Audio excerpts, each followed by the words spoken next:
మనల్ని మాత్రం మరి ఎంత నవ్విస్తారో, ఎంత భయపెడతారో, గీతాంజలి ఏం చేస్తుందో సినిమాలో మేమైతే వెయిట్ చేస్తున్నాము. బట్ అంజలి గారు అనగానే మనందరికీ జస్ట్ అంజలి అని అనలేము, మన అంజలి అనే ఫీలింగ్, మన అంజలేనా అని అంటూ ఉంటాము. సో అలాగే తెలుగు వాళ్ళందరికీ ఎంతో ఇష్టమైన మన తెలుగు అమ్మాయి అంజలి గారు గీతాంజలి సినిమాతో ఒక సోలో హీరోయిన్గా ఎలాంటి సక్సెస్ అందుకున్నారో మా అందరికీ తెలుసు.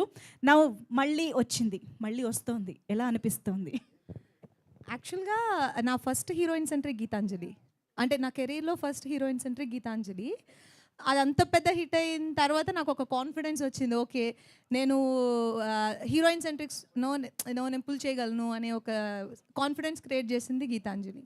అండ్ ఆల్సో నా కెరీర్ మూవీస్లో కొన్ని మూవీస్ మనకు కొంచెం క్లోజ్ టు హార్ట్ ఉంటాయి. అందులో ఒక మూవీ గీతాంజలి. అంటే ఎప్పుడు చూసినా నాకు కొంచెం ఒక రిలాక్స్గా ఉంటుంది.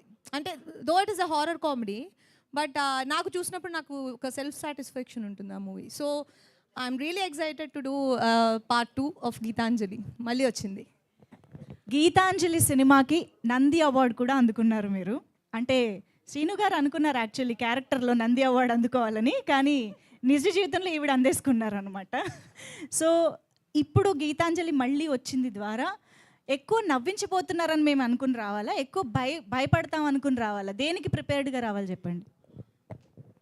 యాక్చువల్గా మీరు పార్ట్ 1లో ఏం చూసి ఎంటర్టైన్ అయ్యి దాన్ని అంత పెద్ద హిట్ చేశారో అదే గీతాంజలి మళ్ళీ వచ్చిందిలో కూడా ఉంటుంది. బికాజ్ ఇది సీక్వెల్ కాబట్టి సేమ్ ఎసెన్స్నే మేము క్రియేట్ చేయగలం. కానీ ఇప్పుడు ఇంకొక 10 years తర్వాత వస్తుంది కాబట్టి ఇంకొంచెం విజువల్స్ అయినా అండ్ కామెడీ అండ్ మూవీని ట్రీట్ చేసిన విధం అన్నీ కొంచెం డిఫరెంట్గా ఉంటాయి.